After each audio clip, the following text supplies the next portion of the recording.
রাজনৈতিক সরকার আর অরাজনৈতিক সরকারের মধ্যে পার্থক্যটা কোথায় জানেন? এই যে বাংলাদেশের অন্তর্বর্তীকালীন সরকারের যে প্রেস উইং, প্রধান উপদেষ্টার যে প্রেস উইং এবং যার একেবারে অন্যতম কি বলে hit super hit spokesman Shafiqul Islam, তিনি যে কাণ্ড কারখানা তেলিস্মাতি ঘটিয়েছেন একজন রাষ্ট্রপ্রধানকে নিয়ে, বাংলাদেশের মানুষের প্রতিনিধিকে নিয়ে, ওয়ার্ল্ডের হাই প্রোফাইল একজন মানুষকে নিয়ে, এটা যদি কোনো পলিটিক্যাল গভর্নমেন্টের সময় হতো তাহলে এই যে প্রেস উইং এতদিনে, এই প্রেস উইং ইস্তফা দিয়ে ওই ঝরাপাতার কবিতা পত্রিকায় বৃন্দাবনে বসে সম্পাদক হিসেবে কবিতা লিখত। এই প্রেস উইং এর তাদের হর্তাকর্তা বা অ্যাক্টিভিটিজ হওয়া খুব মুশকিল ছিল, কারণ ওই পলিটিক্যাল যারা গভর্নমেন্ট তাদের তো একেবারে পলিটিক্যাল আমজনতার একটা সমর্থন থাকেই, তাদের আবার নেতা কর্মী থাকে, তারা আরো বেশি শুভানুধ্যায়ী। তারা এইসব দেখলে পরে যেভাবে উনি ডুবিয়েছেন প্রধান উপদেষ্টাকে, দেখেন এক একটা খবর, আমি আর পেছনে যেতে চাই না, এগুলো আপনাদেরকে বলেছি যে ব্রিটিশে গেছেন তিনি এক রাজার দেশে, সেই রাজা যে দেশে নাই এটাই ওনারা জানেন না, এবং রাজা যে দেশে নাই এটা জানেন না বলার পরেই এরপরে বিভিন্ন জন তাদেরকে ধরিয়ে দেওয়া হয়েছে। তারা বলেছে যে এই রাজা তো দেশে আছে, তখন বলে হ্যাঁ হ্যাঁ ভুল হয়ে গেছে। কত বড় মানে তারা বিদেশে ঘুরতে যান, তারা কিসের মধ্যে থাকেন, কোন ঘুরের মধ্যে থাকেন? যে দায়িত্ব পালন করতে গেছেন সেই দায়িত্বের মধ্যে যদি থাকেন, তাহলে এই যে তথ্যগুলো চাপিয়ে দিলেন একটা দোষ যে ব্রিটিশ এক এমপি এসে বলেছে ওই দেশের প্রধানমন্ত্রী দেশে নাই, এটা কি সম্ভব? বিশ্বাসযোগ্য কথা? আচ্ছা যাই হোক, এটার আরেকটা ডেভেলপমেন্ট ঘটেছে ওই যে বললাম যে প্রেস সচিব সাহেব এখন বলছেন যে উনি সরি। তার চেয়ে সাংঘাতিক একটা খবর আছে আমাদের সামনে। এই খবরটা যদি সত্যি হয় এটার সাথে অনেক কিছু জড়িত থাকতে পারে কিনা আপনারা দেখেন। টিউলিপ শেখ হাসিনার ভাগিনী এবং শেখ রেহানার মেয়ে, তিনি দেখা করতে চেয়েছেন ডক্টর ইউনূসের সাথে, বাংলাদেশ সরকারের অন্তর্বর্তীকালীন সরকারের প্রধানের সাথে। কি ব্যাপার যে এই সরকারের পক্ষ থেকে, এই সরকারের সময়ে তা এই টিউলিপের বিরুদ্ধে সাংঘাতিক রকম কিছু অভিযোগ উঠেছে, দুর্নীতির অভিযোগ উঠেছে, এগুলো তিনি ক্লিয়ার করতে চান কি তারও একটা চেয়ার আছে। যেই দেশে আমাদের রাজা ঘুরতে গিয়েছেন সেই দেশেরই টিউলিপ মন্ত্রী ছিলেন এবং রানিং এমপি, অনেক বড় জনপ্রতিনিধিদের প্রতিনিধিত্ব করেন তিনি, জনগণের প্রতিনিধিত্ব করেন। তো উনি সেই পরিচয়ে তার দেখা চেয়েছেন, দেখা দেননি। প্রথমে বলেছে চিঠিই পাননি, পরে বলেছে চিঠি পেয়েছে, এটা এখন আইনগতভাবে চিঠি মোকাবেলা করা হবে, এটা আইনি কোনো চিঠি না। চলে আসলেন ইউনূস সাহেব মানেই তো টিউলিপের সঙ্গে দেখা হলো না, এটা গেল একটা ব্যাপার। আরেকটা ব্যাপার হচ্ছে যে তারপরে বলা হচ্ছে যে এই যারা ওখানে আছেন ডক্টর ইউনূসের সঙ্গে, সে দুর্নীতি দমন কমিশনের লোকজন আছেন, বাংলাদেশ ব্যাংকের লোকজন আছেন, সব হাই প্রোফাইল লোকজন আছেন। তো ঠিক আছে, যারা এইসবের টিউলিপ ইস্যুতে জড়িত তাদেরকে তো ডক্টর ইউনূস বলতে পারতেন যে ঠিক আছে আপনারা কথা বলেন, দেখি আপনাদের কোথাও ভুল হয়েছে কিনা। সেই পথেও যাননি। এখন টিউলিপ হচ্ছেন এই স্টারমারের ব্রিটিশ প্রধানমন্ত্রীর তার দলের এমপি, এবং যখন টিউলিপের উপর অভিযোগ উঠেছে এটা তো স্টারমারের গায়ে লেগেছে। স্টারমার যখন টিউলিপ পদত্যাগ করেন তখন একটা পাল্টা চিঠি দিয়েছিলেন টিউলিপকে, গণমাধ্যমে এসেছিল। টিউলিপ তার পদত্যাগে যা যা বলার বলেছিলেন। স্টারমার কি ছেড়ে দিয়েছিলেন টিউলিপকে? বলেছেন যে আজ থেকে তাকে আমরা ত্যায্য করলাম? করেননি। স্টারমার বলেছিলেন টিউলিপ অতীতেও সাথে ছিল, পাশে ছিল, ভবিষ্যতেও থাকবে, টিউলিপের প্রতি সমর্থন অব্যাহত থাকবে, শুধুমাত্র তার অবস্থানটা ক্লিয়ারিফিকেশনের জন্য ওই পদত্যাগের সিদ্ধান্তটা স্টারমার গ্রহণ করেছিলেন এবং স্টারমার কষ্ট পেয়েছিলেন। এবার আসেন তো দেখি আপনার খুব বিশ্বস্ত একজন মানুষ, বা আমি যদি বলি ডক্টর ইউনূস সাহেবের খুব বিশ্বস্ত ধরলাম শফিকুল ইসলাম, তার সম্পর্কে আমরা সমালোচনা করি, আমরা বিভিন্ন ক্ষেত্রে সমালোচনা করি বা করছি।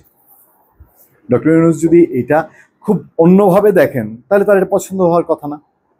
স্টারমারের ক্ষেত্রেও তো তাই, যে টিউলিপের সঙ্গে যে তার যে ঘটনা ঘটে গেছে এবং তার সরকার ক্ষমতায়, সেই সময় স্টারমারের এটা পছন্দ না হওয়ারই কথা। সহজ হিসাব, একটা খবর আছে, পাচার হওয়া অর্থের খোঁজে ইউনূস সাক্ষাৎ দিচ্ছেন না ক্লিয়ার স্টারমার। ব্রিটিশ প্রধানমন্ত্রীর সাথে দেখা করতে বাংলাদেশের সরকারের প্রধান উপদেষ্টা ব্রিটেন চলে গেছেন, সেইখানে যাওয়ার পরে এই খবর প্রথম আলোর মতো পত্রিকা বলছে যে সাক্ষাৎ দিচ্ছে না স্টারমার। আমাদের মান সম্মান কি কিছু আছে? এটা কি মান সম্মান থাকে বলেন, ইজ্জত থাকে যে এক দেশে গিয়ে আমাদের প্রধান উপদেষ্টা বসে আছেন? নাকি আর ভিতরে কোনো নাটক হচ্ছে? এমন কোনো নাটক হচ্ছে যে ডক্টর ইউনূস ক্যারিশমাটিক, তিনি ওয়ার্ল্ড বিশ্বমাপের খেলোয়াড়, তিনি এমন কোনো ক্যারিশমা আয়োজন করে রেখেছেন যে স্টারমারের সঙ্গে বৈঠক হতে পারে? যাই হোক, খবরটায় বলা হচ্ছে অন্তর্বর্তী সরকারের প্রধান উপদেষ্টা ডক্টর মোহাম্মদ ইউনূসের সঙ্গে সাক্ষাতের অনুরোধে সাড়া দেননি যুক্তরাজ্যের প্রধানমন্ত্রী কিয়ার স্টারমার। আচ্ছা, তারপর ক্ষমতাচ্যুত প্রধানমন্ত্রী শেখ হাসিনার আমলে পাচার হওয়া কয়েক বিলিয়ন ডলার উদ্ধারের প্রচেষ্টায় সমর্থন আদায়ের লক্ষ্যে লন্ডনে সফর করছেন প্রধান উপদেষ্টা। এবার বুঝেন, পাচার করা টাকা উদ্ধারের জন্য প্রধান উপদেষ্টা চেষ্টা করছেন, আর সেখানে সেই দেশের প্রধানমন্ত্রী সাড়া দিচ্ছেন না দেখাটা করার জন্য। ফলাফল কি হইতে পারে? আচ্ছা, অধ্যাপক মোহাম্মদ ইউনূস যুক্তরাজ্য ভিত্তিক সংবাদ মাধ্যম ফিনান্সিয়াল টাইমসকে বলেছেন, বিগত শাসনামলে চুরি হওয়া অর্থ খুঁজে বের করতে বাংলাদেশের নতুন সরকারকে সহায়তা করার বিষয়ে যুক্তরাজ্যের নীতিগতভাবে বাধ্যবাধকতা উপলব্ধি করা উচিত।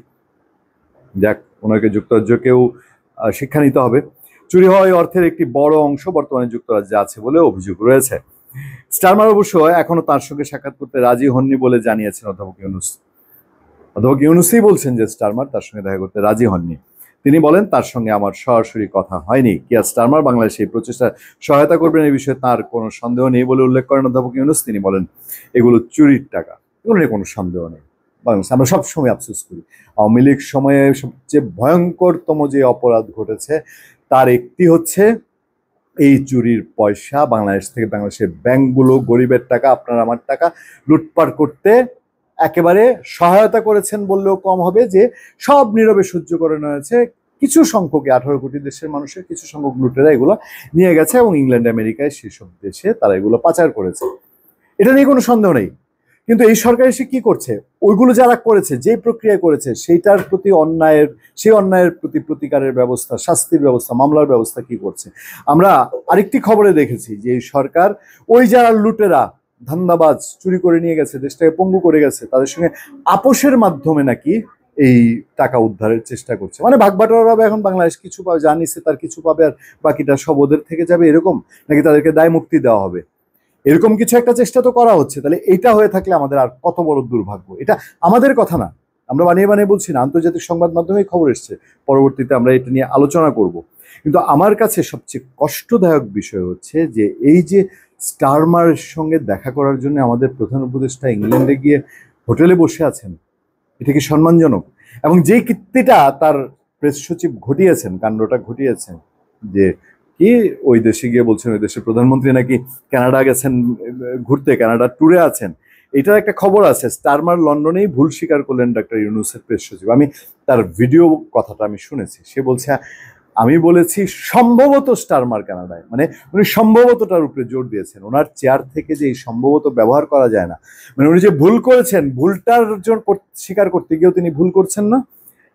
মানে এই আপত্তির জায়গাগুলোকে আমি আসলে জানি না যে বাংলাদেশে এই চেয়ারে থেকে ওই যে অনভ্যস্ততা, অরাজনৈতিক সরকার, অনভিজ্ঞ সরকার, এইসবেরই একটা ফল বাংলাদেশের মানুষ ভোগ করছে কি।